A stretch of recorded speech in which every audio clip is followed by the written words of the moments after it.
Hey, this is JJ Virgin. Thanks so much for joining me. This is Ask the Health Expert. In each episode, I put the power of health in your hands and share ways to get healthy, lose weight, heal your gut, detox, and lots more, so you can look and feel better fast. If you'd rather watch the video, hey, I did put on my makeup and do my hair, so check it out on my YouTube channel.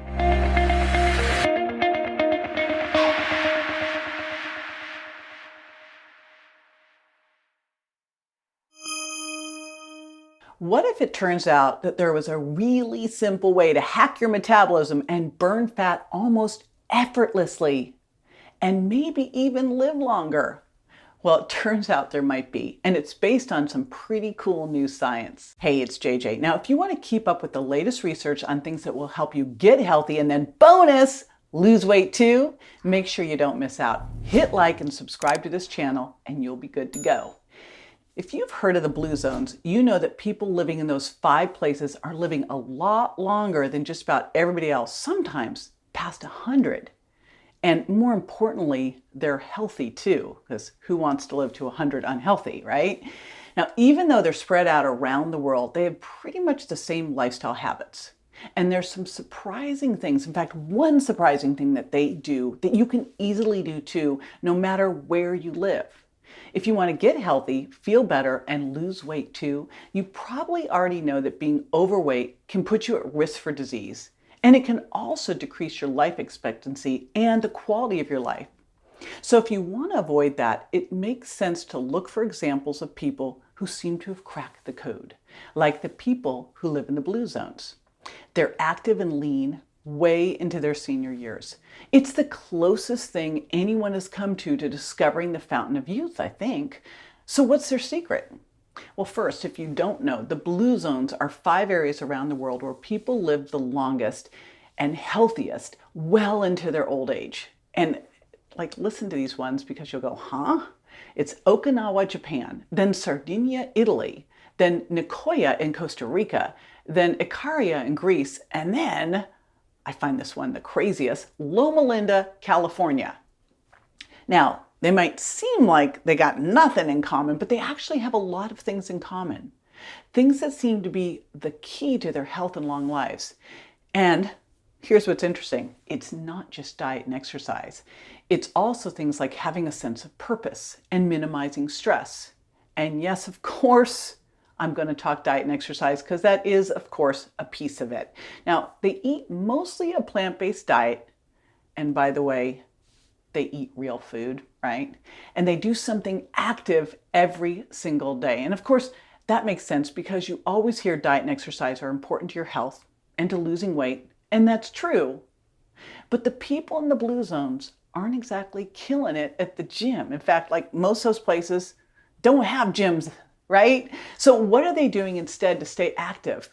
What they're doing every day to stay active is actually really simple. Are you ready for it? It's a big secret. They move. Yep, they just move. But here's the key. They move all throughout the day. They're doing the smaller things that constantly keep them moving. They're taking the stairs, they're walking the hills, they're parking farther away. You know, those things we always tell people to do that no one does. Now, these things aren't exactly hard, but clearly there's something to this because these people are, by and large, healthy and lean and living longer. And it's not from working out. They know what most people don't. And that's that exercise doesn't really burn the calories or take off the pounds you think it does. You know, I'll tell you, early on when I was a personal trainer, I remember people were coming to me to lose weight and they go, I don't want to change my diet. I just want to exercise to lose weight. And I found out really, really quickly that you could not out-exercise a poor diet and that you couldn't just go to the gym for a little bit each day and it would make this big substantial difference. Here's why. When it comes to weight loss, people usually overestimate the benefits of exercise, and especially intense exercise. You know, when you go to the gym and you're there sweating it out on the treadmill, and then you're done and you're all excited and you see the readout of how many calories you burned on that treadmill, and you're feeling really good about it. All right, I don't want to be a buzzkill, but I'm going to be a buzzkill because that is not actually an accurate measurement, and here's why. You'll see, oh, you burned 300 calories or 400 calories. But that is not true, because that measurement doesn't take into account the calories you would have burned if you hadn't have done that in the first place, your resting metabolic rate. So it over exaggerates the amount of calories that you're actually burning. It doesn't take that out. Leaving out your resting metabolic rate is a huge miss and really skews the results. Your resting metabolic rate is that metabolic rate you need to maintain your vital functions like breathing and keeping your heart beating, or, when you're just resting or hanging out. And usually it's when you're just sleeping, you're comfortable, etc. It's not like when you're freezing, by the way, or shivering. That will change your metabolic rate. But the thing is, those machines at the gym, they are not calculating that for you. They don't calculate how many calories you would have burned at rest, just living and breathing, and then subtract that out. But they should, right? They should. It would make more sense, because those resting metabolic rate calories are going to be burned no matter what. And they count. I mean, they're actually your biggest part of what you're burning every single day. So they have to be subtracted from that equation in order to know how many calories you're burning just from the workout alone. So that's why people always overestimate the amount of calories they're burning when they do exercise. So first of all, you know me. Your body's not a bank account, it's a chemistry lab. I want you to give up this whole obsession on the calories, on how many calories you burned working out, because A, you're never going to know the accurate number anyway, and there's a way better way to look at exercise for the real value it gives you in terms of your overall health. It's not the calories burned, right? It's what it's going to do for your brain. It's what it's going to do for building muscle. It's what it's going to do for insulin sensitivity and stress management. The real value is the metabolic impact you get from the muscle in terms of, from the exercise, again, is all of those things. That's what you want to look at. And that can't be quantified into how many calories you burned at the workout. It's how much muscle did you put on? That's going to change your metabolic rate all day long. How much more insulin sensitive and glucose tolerant did you get? Now, did you teach your body how to handle stress better, right? So many more important things. So let's just release the calorie thing. All right. Back to the blue zones and how much they move. It's one of the biggest factors in their longevity, but it's something most people overlook in their lives every single day. And bonus, it is so easy to do. And again, I'm not just talking exercise here. I'm talking just moving. Moving activates something called NEAT. And NEAT stands for non-exercise activity thermogenesis. It's that energy that you burn doing everything except exercise or sports. Now, we just talked about the fact that you're also going to burn calories whether you move or not because of your resting metabolic rate. So if you take, we're going to do a little math here, but you take RMR, your resting metabolic rate, that's how many calories you would burn if you're just hanging out, but you're not doing things like shivering, and NEAT, those are two ways you burn energy, but they're not the only ones. The third is the calories you burn through eating, which is called the thermic effect of food. Now, I covered that in detail in another video, but the highlight here is that it's basically the energy it takes for you to digest your food and absorb nutrients. For example, protein has a high thermic effect because it takes more energy to digest than carbs. So eating more protein and fewer carbs can help with weight loss and can have a better effect on your metabolism. Okay, number 4 is, of course, the calories you burn from exercise. But of the 4 ways you burn energy every single day, your resting metabolic rate, NEAT, the thermic effect of food, and exercise, the math on where you're burning the most calories may surprise you. Your resting metabolic rate accounts for approximately 70% of your total energy expenditure every day.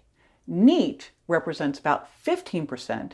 The thermic effect of food represents about 10%. So let's do the math. Exercise represents approximately 5%. 5%, come on.